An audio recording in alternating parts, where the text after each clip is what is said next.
Welcome to the Media Odyssey Podcast. That is Evan Shapiro. And that is Marion Ranchet.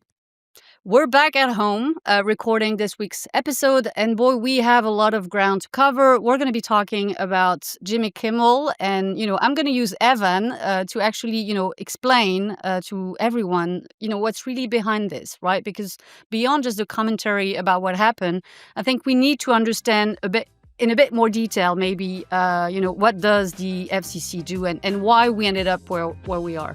Having said that, it says a lot about what's going on within the media ecosystem in the US, and it's hard not to think about Paramount going after Warner Bros. And of course, to make it even more fun for us, we got potentially Netflix in the bid. So we're going to be covering that and much more on this week's episode.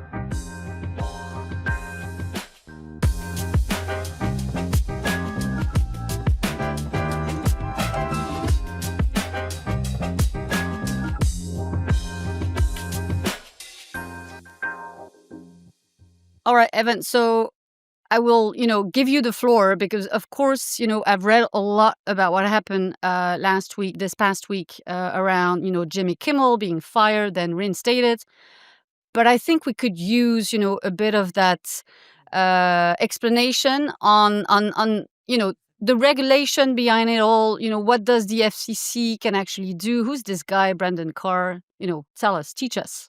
Sure. It's interesting. I was actually in Turkey when I found out about Kimmel being yanked off the air. So what happened was Charlie Kirk, who runs a political action committee called Turning Point USA, which is really focused on young people on the right, taking their voices and their power to elect officials and change policies. And he's been very, very effective. Agree with his point of view, don't agree with his point of view. He's been enormously effective in changing points of view within the Republican Party. And as a political activist, one of the most vocal supporters of the current president of the United States, who shall go nameless. He also became enormously popular without the benefit of more traditional media. He has a podcast and a radio show, but it's much more of a podcast on something called Salem Media.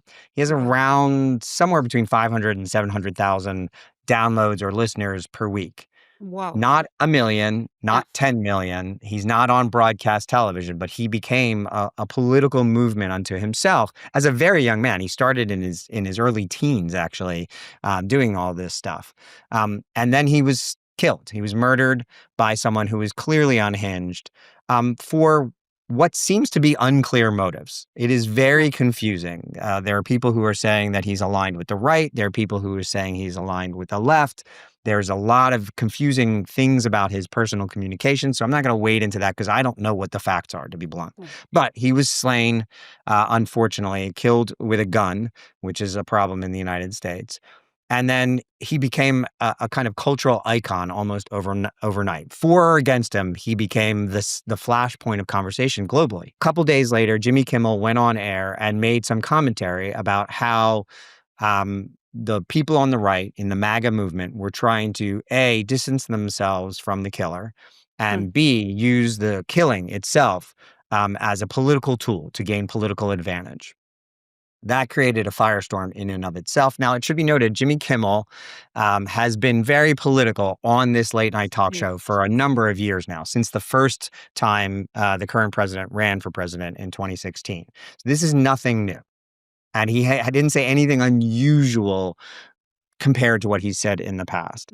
But Brendan Carr, who is the head of the Federal Communications Commission, which is the regulatory body that governs broadcast television, importantly, it covers broadcast radio and television. It does not cover pay TV. It does not cover certain other aspects of, it does not cover YouTube. It does not cover the laws of YouTube, except and unless companies want to merge.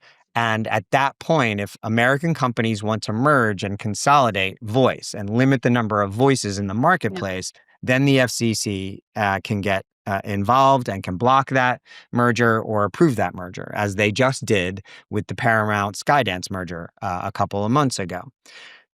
They also have the ability to penalize local broadcast affiliates or national broadcasters, either on radio or television, if they break certain regulations. For example, you're not allowed to say the word fuck on There broadcast you go, television. you've said it.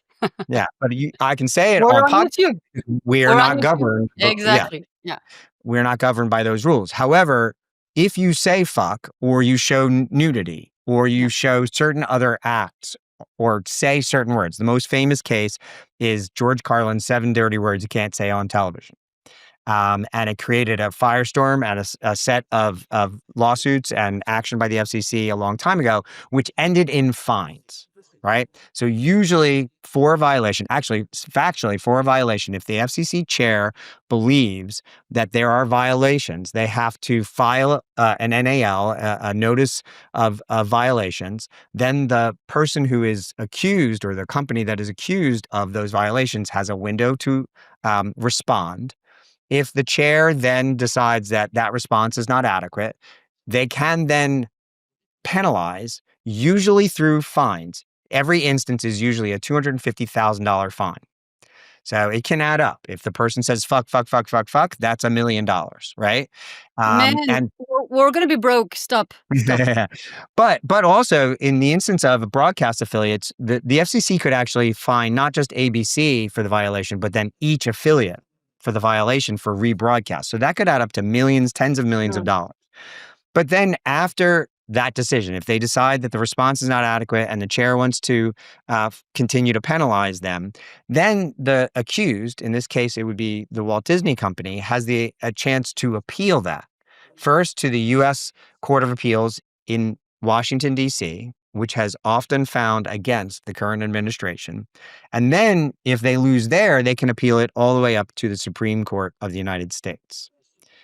It should be noted. So Jimmy Kimmel said these things.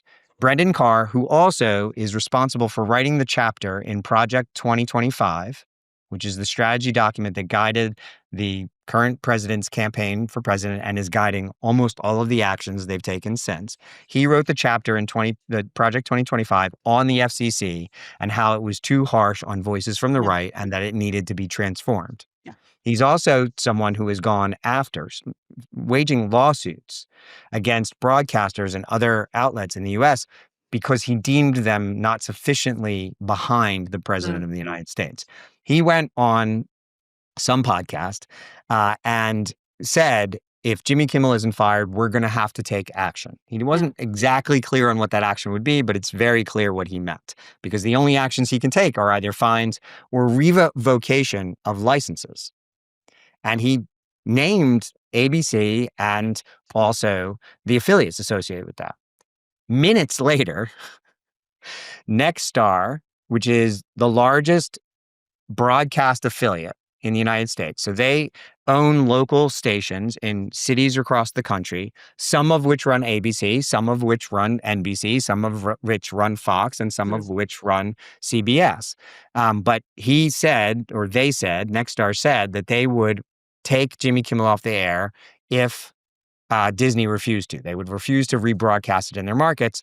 And then Sinclair, which is another major affiliate owner in the United States, also said that they would take it off. Now, it should be noted that both of those companies have deals that need approval that are currently sitting in front of Brendan Carr, the head of the FCC. So he goes on and he says, that's a very nice merger there. Be a shame if something happened to it. And then Nexstar announced that they're going to yank the show. And then Disney, after a very short period of time, like hours later, yanked the show, suspended Jimmy Kimmel indefinitely. Then there was a huge backlash. All of the people from the Avengers movies, all these famous people said that they were canceling Disney Plus. Tom Hanks came out against it. Michael Eisner, the former head of Disney, came out against it. People who had never seen Jimmy Kimmel, it should be noted, Jimmy Kimmel gets about 1.5, lower than 2 million people a night on his broadcast show. He gets many more, tens of millions more views on YouTube in clips, but his actual audience on television is relatively small. It's 0.5% of the American population. But people who have never watched him on television or never even watched him at all were canceling their Disney Plus subscriptions, canceling their Hulu subscriptions, canceling their ESPN subscriptions, canceling their tickets to Disneyland and Disney World. The market capitalization of Disney fell by $4 billion in about a day and a half. Yeah. Well, of course, And they went against the First Amendment, right? well, yes, they absolutely went against the First Amendment. And they did so exclusively for their own financial interests. They didn't do so because Kimmel actually violated any FCC regulations that I can find. I can't find any. He didn't say something that was factually incorrect. He didn't say a curse word. He didn't, do a sex act. There was no violation that can be found. Yeah. And even if he had, the penalty would be a fine.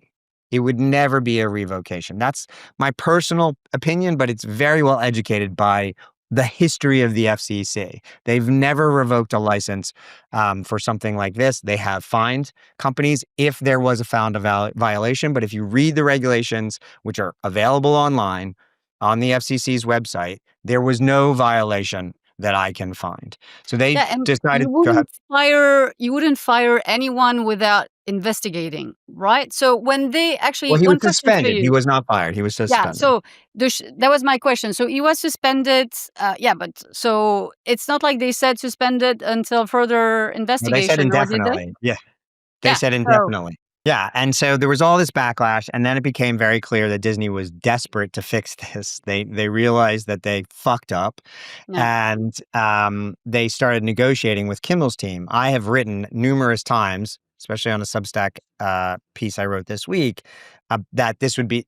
I don't understand why Jimmy Kimmel goes back. I don't. Mm, I cannot conceive. I know the people who run his production company. I said this to them personally. I do not understand why you would agree to go back. First of all, broadcast is dying. Late night on broadcast is absolutely dying. But on top of that, why would you submit yourself to the whims and kind of obviously biased actions yeah. of the FCC chair ever again? And I compared Jimmy. So Jimmy got his start hosting a show, first Win Ben Stein's Money, but then a really kind of crass show called The Man Show on Comedy Central a long time ago. He was replaced by Joe Rogan, right? So both of them have subsequently left that show.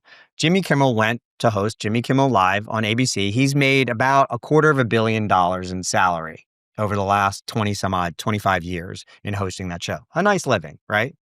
Yeah, But his audience has I'll take declined that. yeah, it's not bad. But his audience has declined every year. Yeah. I mean, it peaked, in the aughts and in the early teens, but then it's been on a steep decline ever since because the whole of broadcast is declining, and late night in Mm, particular is in steep decline. Joe Rogan, on the other hand, hosts a podcast, which is not regulated at all by the FCC, because if it was, he would have been fined multiple times for yeah. just absolute bullshit, just conspiracy theories and curse words and all these other kind of things. But he made, in his last year as an independent podcaster, Joe Rogan made $30 million a year in advertising. He then signed a $250 million deal with Spotify and then Yeah. renewed that for another $200 million a couple of years later. So just from Spotify, he's made $450 million. Because he's exclusive to them, right? He's yes, he's exclusive to Spotify. But they distribute him widely, and they sell Okay. a lot of his advertising, but not all of his advertising. But during the height of COVID, he was accused of basically misleading people about vaccines. Yeah. And not only was the FCC never involved, Spotify never even came close to firing him, despite many protestations. Neil Young took his music off Yeah, I of remember that. Spotify to protest Joe Rogan's podcast, and Spotify's like, bye, Neil. And then, by the way, Neil Mm, came back. yeah. So, he has never been in danger from anything he's ever said. He's never lost an advertiser because of anything he's ever said. And he's made probably well north of $500 million over the same period of time that Jimmy Kimmel made $250 million. Yeah. So 2x. He also gets about 10 times the size audience of Jimmy every week. More than 11 million people a week. And one could argue that both of them are very political, but Joe Rogan decided the last presidential election. I think Mhm. most people in the United States believe that that last interview with Trump, that last week, Made a was difference. one of the deciding factors in the Sure. presidential election. Jimmy Kimmel, for all his ranting and raving against the current orange president of the United States, has never changed anything. This guy has been president twice, despite Kimmel's kind of, deep and vocal and loud protestations for the behaviors of this man. He never has changed the outcome of an election.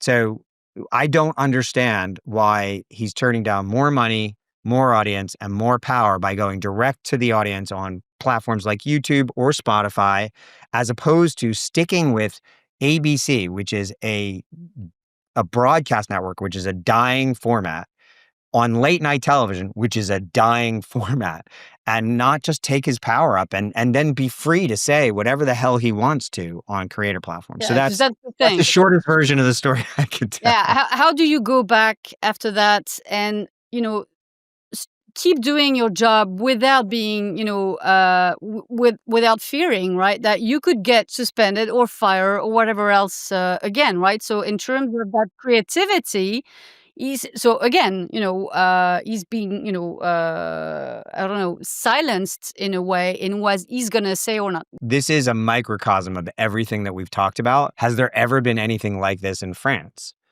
Like Charlie Hebdo, that whole terrorist shooting there, like that was instigated by the cartoon that they put on the Yeah. cover. No, we're trying to do the opposite of you Right. guys. That is to remove people who are actually causing harm to, freedom of speech, pluralism, etc., etc. And Yeah, I mean, yeah. because you mentioned Charlie Hebdo, which is interesting because what happened was last week, a journalist, I think on the radio, I can't remember which station, he wrote a mini piece and he used the term "We Are Charlie," and "We Are Charlie" was Yeah. actually linked to Charlie Hebdo, right? So when Right. Charlie Hebdo happened, it was our way of saying, everyone is Charlie Hebdo. We're all Charlie.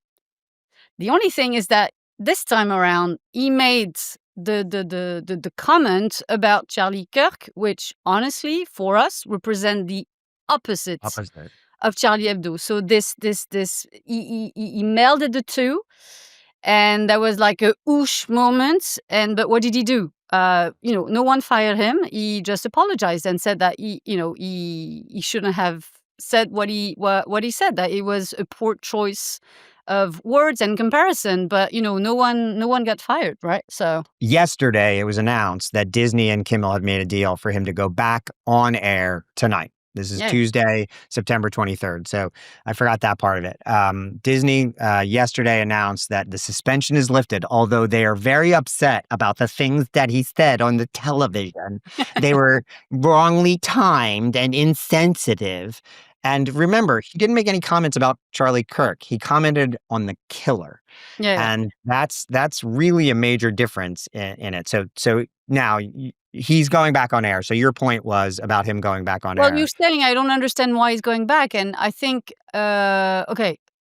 Let's say I'm in his shoes.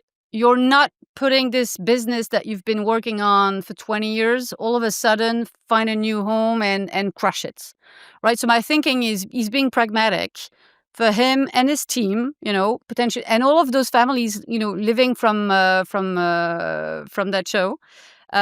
He's doing that now, but thinking about what's going to happen later. Do we know anything about the terms of that deal? Is it like, he's back and therefore the deal he has right now is up until XYZ? I'd been thinking that he's preparing the future, right? If I were him, I would maybe go back.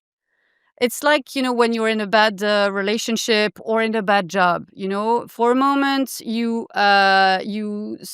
endure, but then you prepare your plan for what happens next. Like this grand gesture of saying, I'm going to say fuck on this podcast, fuck them all. I'm going to do my own thing. I don't buy that. I don't think that's pragmatic. Not today. I I see what you're saying, and he is, this is a guy during the writer's strike that paid his staff out of his own pocket. Yep. During COVID, he took care of people. Like he is a notably generous, Nice guy. thoughtful Ah, employer and human. That is a universally accepted truth. I can't say the same for Joe Rogan or Brendan Carr. Mm. That said, if he were to go to Netflix tomorrow, there's no question they would make him a deal that probably is as lucrative and help him keep a lot of those people employed. But it should be noted that Mr. Beast has a massive operation. Right? Joe Rogan doesn't have a massive operation. He records in his basement, which probably smells like shit. And he doesn't have a massive team. But you look at other folks who operate. Mythical Entertainment has a massive production company. Dude Perfect has a massive production company. If Jimmy Kimmel wanted to go out and raise money to start and by the way, he's entwined with Wheelhouse. So Kimmelot, his production company, is part of a much larger Brent Montgomery's production company, houses his production company. They're in partnership together. They have multiple shows on the TV. And so someone would help him fund what would be necessary to keep a version of that show alive. One would argue that perhaps that version of that show has passed its expiration date. Do you really need that big an operation? Do you really need that big a band? Do you really need, Guillermo? Guillermo. So, I mean, yes, you need Guillermo. He's his comic foil. But my larger comment would be, there's a version of this show where most of those people stay employed and can, continue to operate. But more importantly, what it says about freedom of speech, he's not going to be able ever to say the word fuck on his show. He is going to be the Disney standards and practices team will be on set every single day from this point forward. They will be watching over him. And by the way, his audience just shrank. So he's now not going to be on any of Sinclair announced that they will refuse to air this show from this point forward. So he's just lost a section of his audience. And he may, the audience tonight will probably be the largest audience he's had in a decade. But how long is that actually going to last? How long is that peak, this new interest? Because the format is the format is the format. He's still going to have big movie stars on plugging their movies and bands I've never heard of playing music and comic bits that go on too long. No offense, Jimmy, but the format is dead. And so but I agree with you on the outcome. Where I don't agree is the timing. So I think that, fine, let him go back, see what happens, but, think hard about what comes next. And my bet would be that by next season, he's gone. Speaking about Colbert, right? So this guy knows that by the end of next season, this season he's gone, right? He's doing that job right now. But I think that timing wise, you don't just flip, overnight. Well, and I think it should be noted how that happened. So there's David Ellison, who is the son of Larry Ellison, who is the founder of Oracle, one of the richest people in the world. If not, he soon might actually be the richest person. He's the richest now since this summer. It's between him, Musk, and Bezos on a regular basis. But they made a deal. David Ellison went to both Brendan Carr and the White House and made a deal. And I don't have paper on this, but it's very clear that they were going to fire Stephen Colbert in exchange for that merger being approved by the FCC. And we know this because they fired Colbert, and then a week later, their FCC approval came through. They're not even trying to hide. CBS lawsuit, as well, was kind of. Yeah, and they settled. Sherry Redstone, another Nepo baby, helped settle the lawsuit with 60 Minutes and the current president of the United States. All of these things fell into place. It's very much a Putin-esque quid pro quo oligarchian set of chess moves. And now that same Nepo baby, David Ellison, is attempting to purchase Warner Brothers Discovery, who owns CNN and also controls John Oliver on HBO or HBO Max or whatever the fuck it's called. And so John Oliver's next in line. That's the next head on the chopping block, figuratively speaking. I don't want to be accused of talking about violence on our podcast. So there is a winnowing of freedom of speech, but not even so much from a standpoint of, dogmatic disagreement, which it is. People see things differently, and their opinions are being, fought out on the air. But it is much more transactional. It is all about money for Yeah, yeah. almost all of these folks, and it's a real, Michael Eisner called it a chilling moment ironically in an X post. And this is the guy who used to run Disney. This is a very Yeah. pragmatic businessman. So I'm, it's very concerning that free speech has basically gone up for sale in the United Yeah. States. And then we were talking about this before we started recording. It's the exact opposite happening. The outpouring. Channel 4 ran a documentary about the misstatements and fabrications by the current president of the United States while he was over there visiting. BBC did an interview with me about this whole Jimmy Kimmel thing on the air the other night. But we were talking about this just seconds ago. It seems like the opposite movement is happening on broadcasters in Europe, while America seems to be, clamping down on free speech on the public airways, the broadcasters. Well, so the equivalent of the FCC in France would be Arcom, right? And so they are supposed to, make sure that, whatever's on air, again, abides by, a certain set of regulation. And you said it, violence, sex, etc. And so what happened this past year is actually interesting. And yes, we're going the opposite route. That is that we're trying to, take away from TV and from, broadcast channels, folks who are actually behaving the opposite, which is, again, being either aggressive, violent, or, just like Joe Rogan, Conspiratorial. misrepresenting, facts, etc. And so we've had this TV host called Cyril Hanouna, and he's been, on the air for years, and every year there's something new happening, and he's being fine and fine. What's worrying is that yes, we're going at it, but it seems that we're not going at it strongly enough that he stops. Right, so he kept at it. He's been on the air for many years. What happened actually was that the TV channel where his program was hosted, they lost their broadcast license. It was not renewed. Wow. So it finally happened. For a brief moment, he actually went on YouTube, tried to have his own, Hanouna TV. And that's when I was saying about timing is you don't improvise, doing that overnight. That did nothing. He just got hired by another broadcaster. So essentially, he was within the free TV portfolio of Canal+, and now he's within M6. He's Oh, supposed to be on his best behavior. Right. Let's see what happens. Bad habits die hard. So, but we're doing the opposite of you guys. Is that we're trying to make sure that these people who are, actually on the other side of the spectrum, because just like what they say is legitimately researched, even if it's a matter of opinion, that it's based in truth and fact. yeah. Exactly, but there's less and less of that. We have the same challenges as you guys, and some TV hosts are. There's another one again on a TV channel owned by Canal Plus. So clearly, Canal Plus could be doing a better job at that.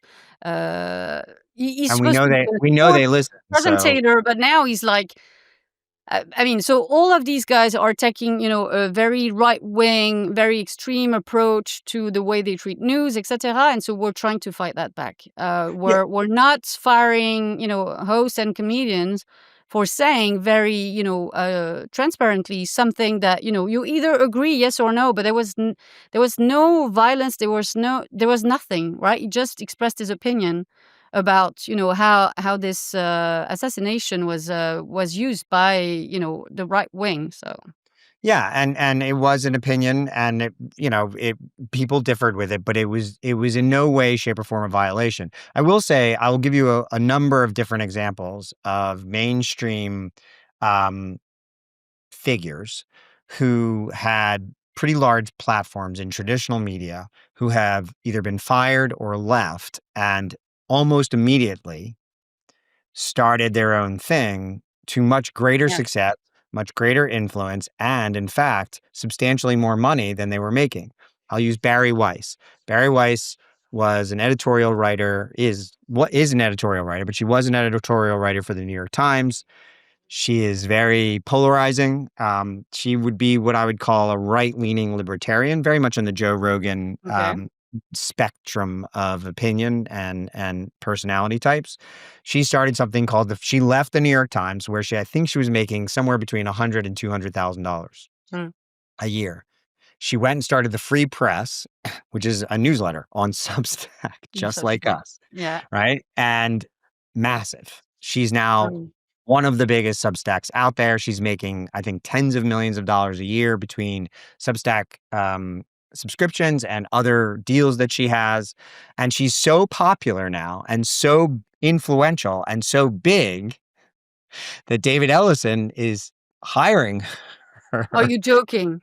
on CBS News, basically. And Oh, the rumor wow. is if they wind up buying Warner Brothers Discovery, that she will be running CNN. So she makes my point like she is the perfect case study Yeah. for the I am making. I'll go another one. Jim Acosta got fired by CNN after David Zaslav had just had enough of hearing him take on the current president of the United States. He went out and started a Substack newsletter. I don't know if he's making more than he was making on CNN, but he's not making less. And he is substantially more free to say whatever the heck he wants. Yes. He has a tremendous amount of influence. Oliver Darcy is another one. The news agents left BBC. These are a bunch of reporters from BBC who did not like, I wouldn't say they thought that they were being censored, but it was a layers and layers of bureaucracy that they weren't happy with at BBC, and they went out and started their own podcast. They're now some of the most influential voices in the UK with regards to what's going on in the news. And by the way, crucially, they're real journalists who do real research and real reporting, and the average age of their audience is generations younger than it was on the BBC. So they're not just reaching their audience directly without any interference from a bureaucratic organization.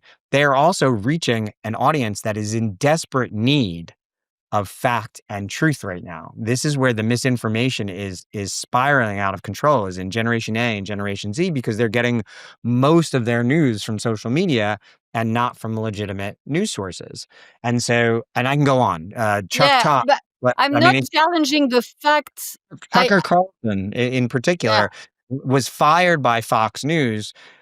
But I think people think he was deplatformed because he's a right-wing nut job, frankly. But he was fired by Fox News because they lost the Dominion vote fraud case Yeah. to the tune of $750 million, and they knew he was a liability. He's now much bigger and getting paid more than he was on Fox News. So Yeah, but there are it case studies for it. I agree. No, I agree. I'm not saying the opposite. And honestly, I see a parallel with us, right? So we left corporate media Right. and we decided to build something new from scratch. But again, I did not do that overnight, right? So I had to go through something traumatic or, super difficult to make that decision. But then, they were like maybe 6 to 9 months in the making, right? While I was finishing up where I was before.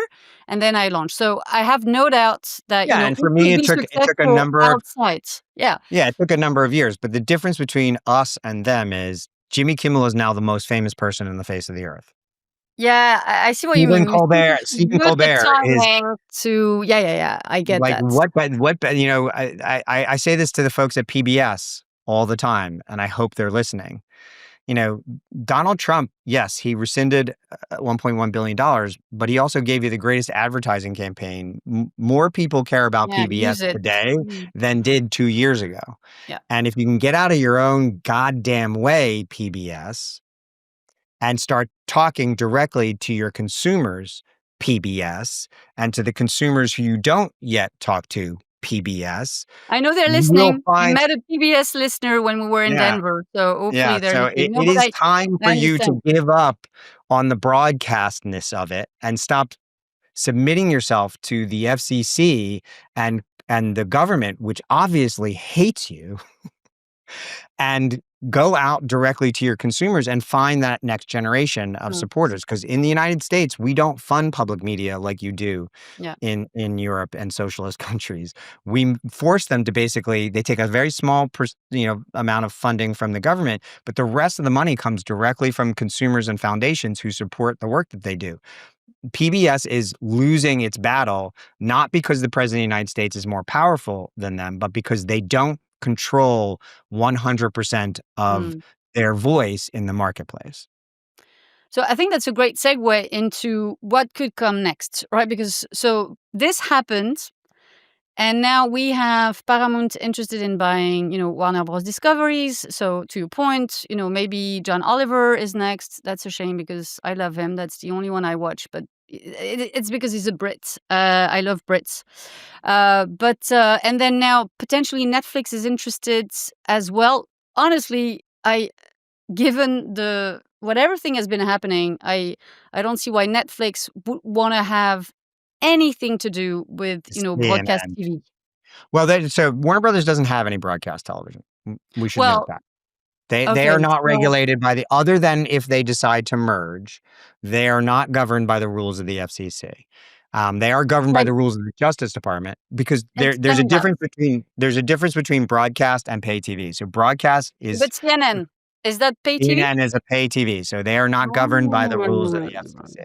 They are governed by the rules of the Justice Department. So if they violate laws, like real laws, like fraud or anything like that, then they are subject to penalties and, even imprisonment by the Justice Department, which runs, all the attorneys general, which is the correct pluralization of attorneys general, and the FBI and things like that.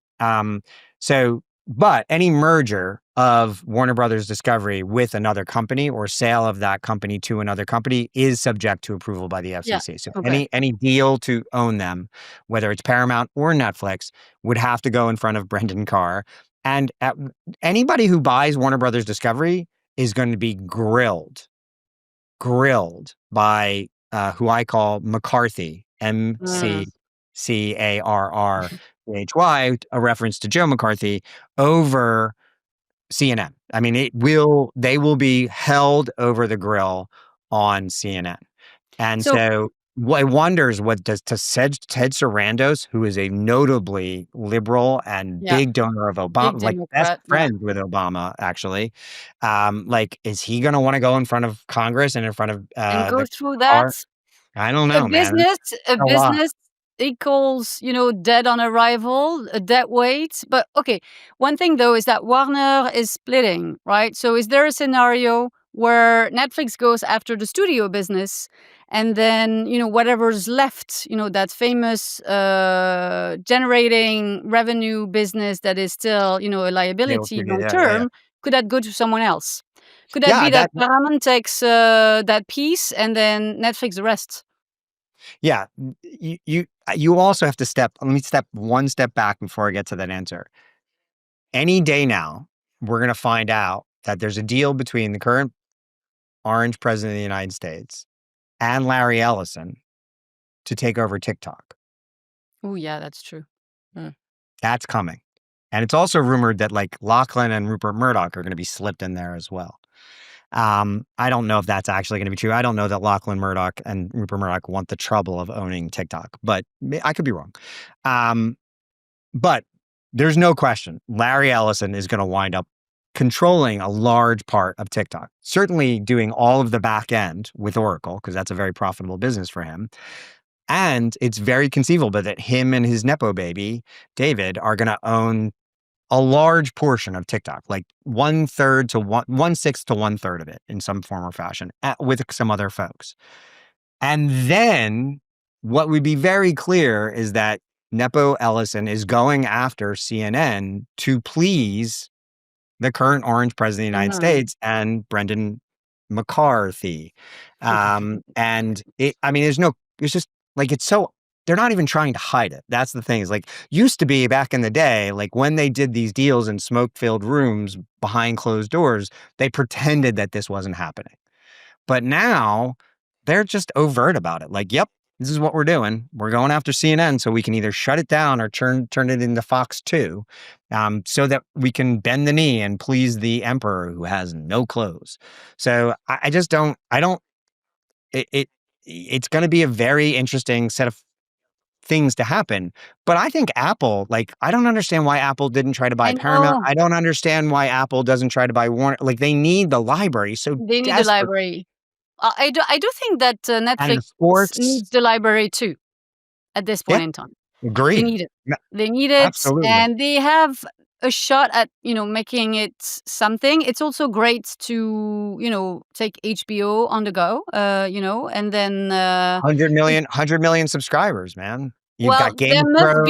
there must be an overlap between the two.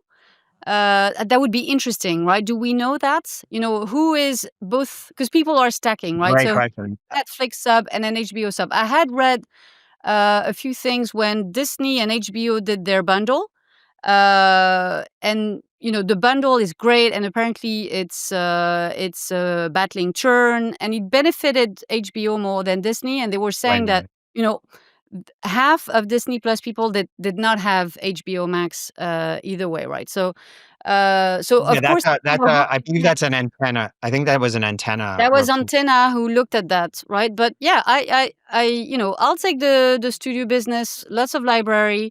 I'll take HBO Max, and take whatever portion of those subs that I don't have, and especially in maybe in international markets. I'll take all of that, especially the net addition. Like this last quarter, I think HBO grew more than Netflix did, right? So Right, fifteen but I mean, percent it's a lower bit. I mean, Yeah, but Netflix has no growth. 15%, of course. But, in terms of net addition, 15% for HBO, 11% for Netflix, right? So that would be like such a great deal. The big question, of course, is theatrical. What happens, right? Because Right.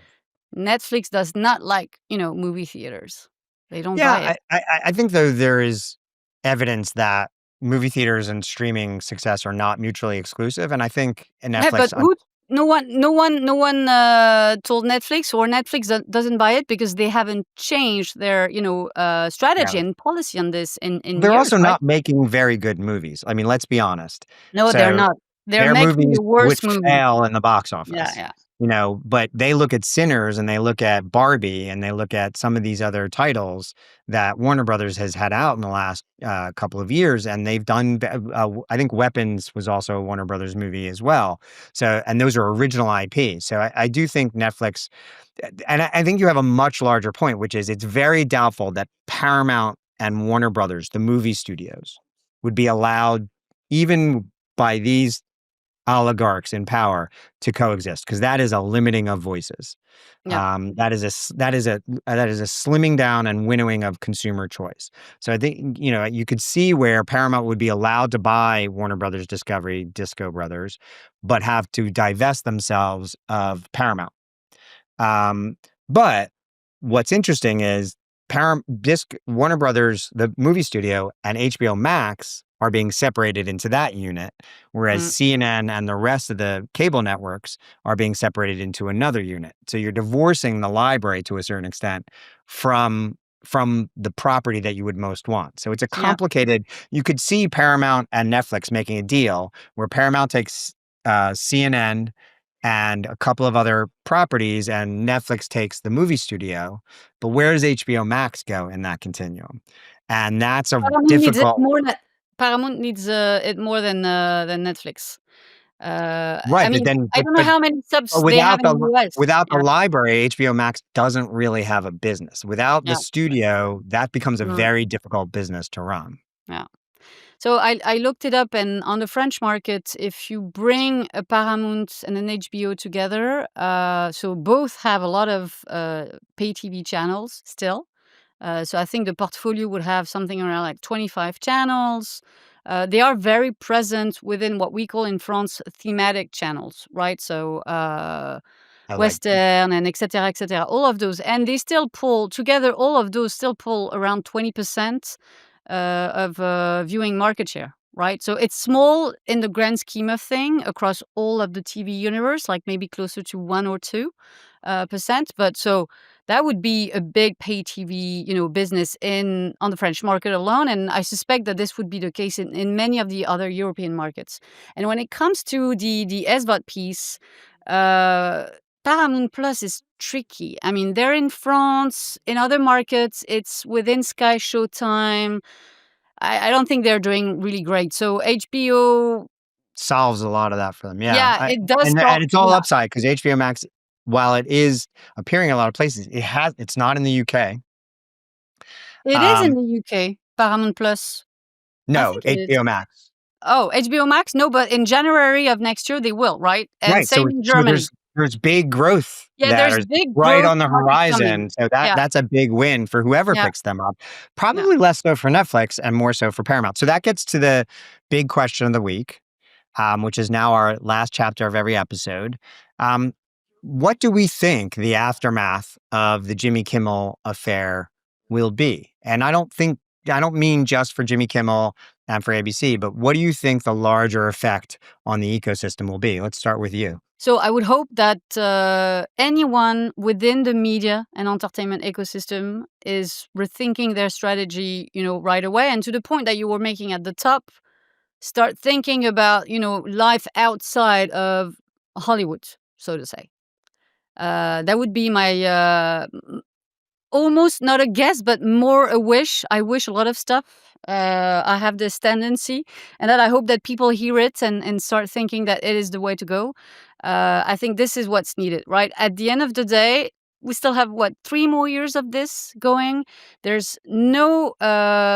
have no certainty that whoever is going to come next is not just going to be the heir of your orange president.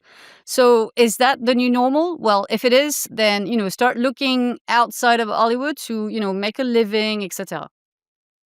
Yeah, so I think it's not just a wish. I think it is actually a good prediction that this is going to make everybody who operates in traditional television rethink everything.